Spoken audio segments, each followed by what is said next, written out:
ఉన్న మంత్రులకి మంత్రివర్గంలో స్థానం ఇచ్చారు.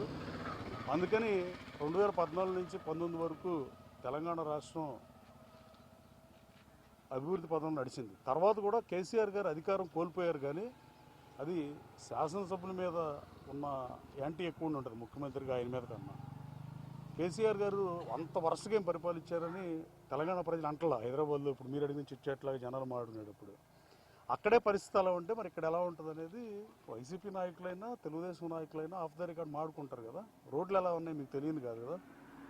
మీరు అదే రోడ్ల మీద తిరగాలి, నేను అదే రోడ్ల మీద తిరగాలి, మంత్రులు అదే రోడ్ల మీద తిరగాలి. పనికిమాలిన మంత్రులు అంటున్నారు. అది ఉమ్మడి కృష్ణా జిల్లాలో ఉన్నారా లేకపోతే రాష్ట్ర వ్యాప్తంగా ఉన్నారా?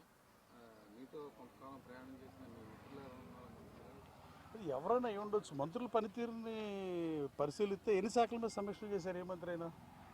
వాళ్ళ కన్సర్న్ డిపార్ట్మెంట్ మీద ఎన్ని సమీక్షలు చేశారు ఏ మంత్రి అయినా? అంటే రాజకీయాలకు ప్రామాణికత ఇక్కడికి చంద్రబాబు నాయుడు గారు ఇక్కడ ఉంటున్నారని ఇక్కడికి వచ్చి గొడవ పెట్టుకోవటమో లేకపోతే గౌరవ చేయటమో బూతులు తిట్టడమో, దీన్ని రాష్ట్ర అభివృద్ధిగా భావిస్తే ఎవడేం చేస్తారు? రాష్ట్ర ప్రజలు అంతిమంగా ప్రజాస్వామ్యంలో మంచిగా కోరుకుంటారు.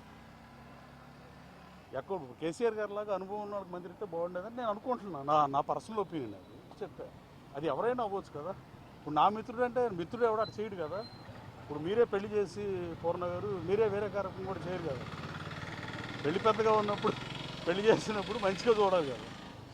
అతని మిత్రుడే నేను అనుకోవట్లా. ఏమని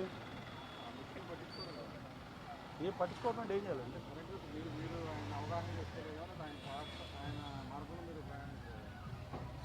అవగాహన చేసుకుంటే ఏముంటుంది, ఎవరెవరిని వాడుకున్నారు అనేది ఇద్దరు మిత్రుల మధ్య జరిగే వాళ్ళిద్దరికీ తెలుస్తుంది కదా, బయట సమాజానికి తెలియదు కదా. ఈ పాత మిత్రులు ఇంకో ఆయన రీసెంట్గా కామెంట్ చేయడం జరిగింది. గన్నవరంలో నన్ను వెళ్ళమన్నారు కానీ అక్కడ గెలిచే పరిస్థితి లేక నేను కాదన్నానని. అసలు ఎలా చూస్తారు గన్నవరం పరిస్థితి? ఎవరండి పార్థసారథి గారే అన్నారు. ఎప్పుడు?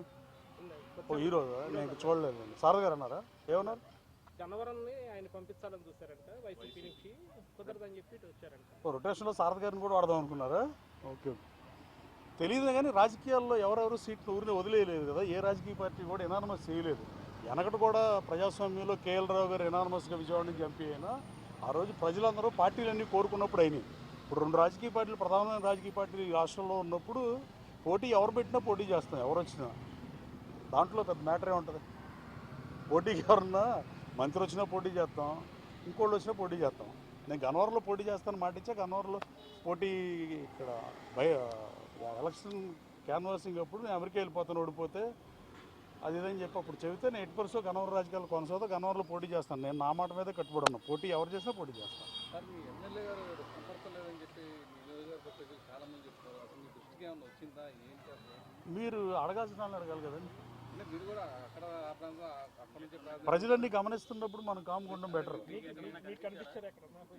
మీకు కనిపించకుండా ఎక్కడ కనిపిస్తారు? మీ కెమెరాల కన్నా మా కళ్ళు నిఘా ఎక్కువే ఉండదు కదా.